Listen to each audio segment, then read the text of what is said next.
Thank you. Happy to be here. I really want to explore the question of what the world would look like if we designed for generosity. This is a cover of Time magazine, May 11, 1953. It features Vinoba Bhave. Vinoba Bhave was named by Gandhi as sort of his official successor. Big shoes to fill in. Now, post-independence in India, Vinoba did something incredible. He realized that there was a lot of inequity in the country, and he wanted to solve it. Sounds a little familiar. And he goes around, so he decides to go on a walking pilgrimage. He goes from village to village, and in each village, he tells the rich landowners to donate 1/6 of their land to the poor landowners.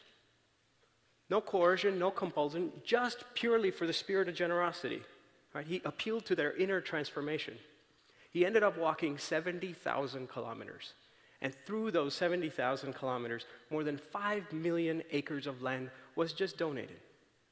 5 million acres, that's bigger than the size of Kuwait. That's twice the size of Lebanon. That's almost as big as Israel. And all he did was he would go from in a village, inspire these people, and go on to the next.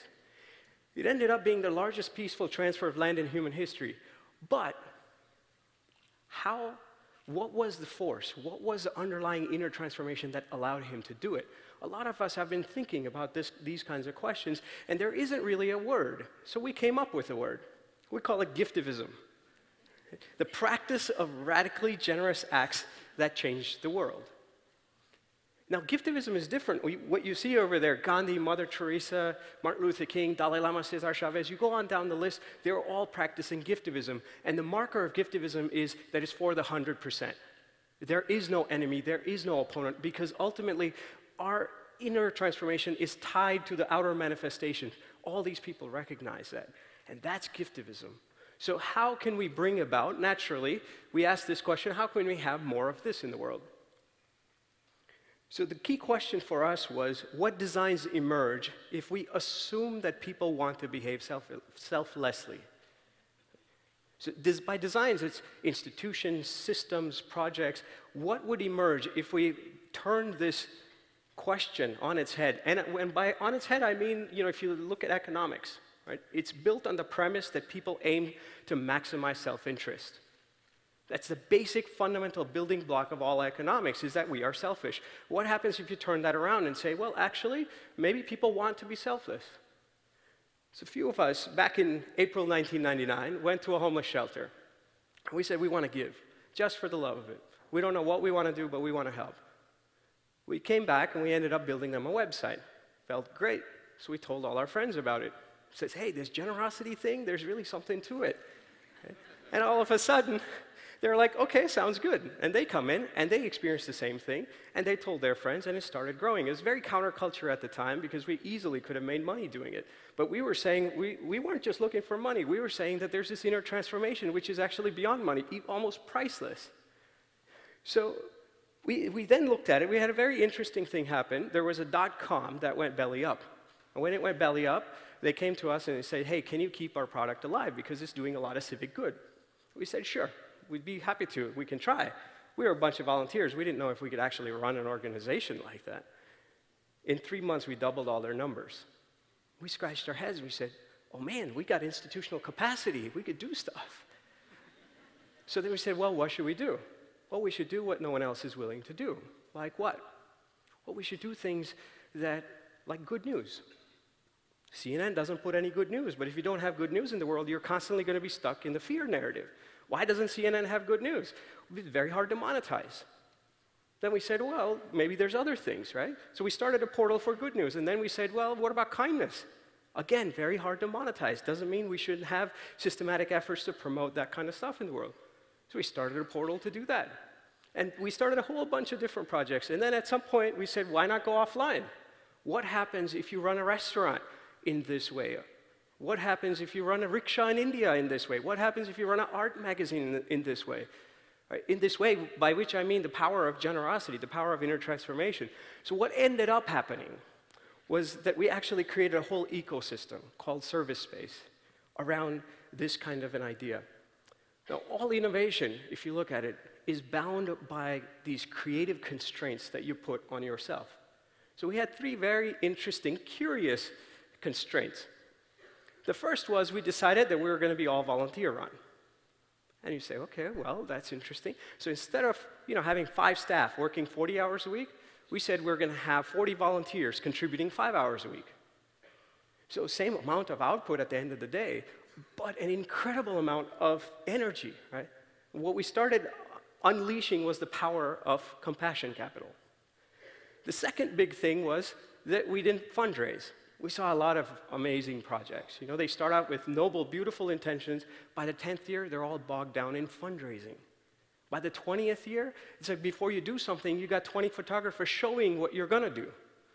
And this was just the sad truth of organizing. So we said, is there another way? We don't know, but let's experiment. Let's not fundraise. What that meant was that instead of showing value, we were just focused on adding value. We were doubling down on adding value. And that allowed us to discover all kinds of untapped, undiscovered capital. And the third thing was that we were honoring the process, which meant honoring small acts.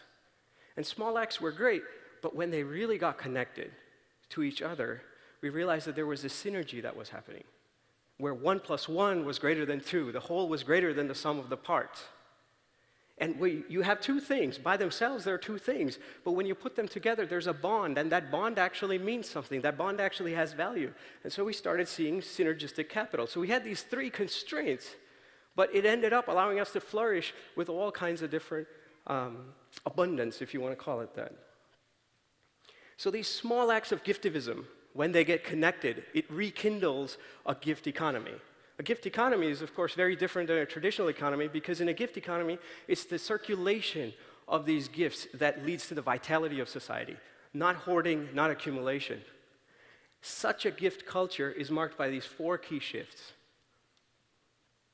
The first one is a shift from consumption to contribution. An average American sees 3,500 ads a day, mostly unconsciously. So 3,500 ads a day that are telling you you are incomplete as you are. You need my product, you need my service before you can be complete. So it's very hard to come out of this consumption conditioning. But what if we flip it? What if we open each door and say, what can I give? Instead of saying, what can I get? What can I give? If you start with that, it really changes the whole game. To encourage that, we started a little game called Smile Cards. Now, Smile Cards are these business-sized wallet cards. You have them in your pocket, and you do a small act of kindness anonymously, and you leave a smile card behind. It tells the recipient that you don't know who did this for you, but keep the chain going. You can do that for someone else. So the classic example is paying toll for the car behind you. And that's great. But what happens when you are that car behind you? Do you pay forward for the person after you? So Smile Cards becomes an invitation. And imagine if we spread this in all corners of the world. There were these 2 fellows, these New York consultants, great, very successful guys. They travel a lot, and so they ended up getting upgraded to first class one time. And what they decided to do is they said, hey, let's practice generosity. And so they went to a couple in economy and said, sir, ma'am, you've just been upgraded. And they traded seats, right? And these guys are like, oh my God, I get to be in first class. And these guys are saying, wow, we made somebody smile. Everybody won. Right? So what happens when you start to look at the world in that way? We look at all the things we receive and ask the question, how can I pay forward and keep the chain going? That's the shift from consumption to contribution. The second shift is from transaction to trust. Right? You can't shake hands with a clenched fist. So to experiment with this, we started a little project that perhaps lots of you know about because there's a restaurant here in Berkeley that I'm going to talk about. It's Karma Kitchen. Karma Kitchen, you walk into Karma Kitchen and you have a meal like you do at any other restaurant, but your check at the end of the meal reads 0. Now it's 0 because someone before you paid for your meal and you get to pay forward for people after you. Now you can imagine the business school folks scratching their heads saying, wait a second, how the heck can that work? You mean you just trust people? That's not what we were taught in school. And we ourselves didn't know how long it was going to continue. We just started it as an experiment. We said, let's see how long the chain continues. It's been 4 years, 26,000 meals. People continue to pay it forward. Spread to DC and Chicago, and actually all over the world now. So there was a very interesting, amazing things happen at Karma Kitchen. But there was a professor right here at the Haas School of Business, Leif Nelson. He says, we got to study this. There's something's going on,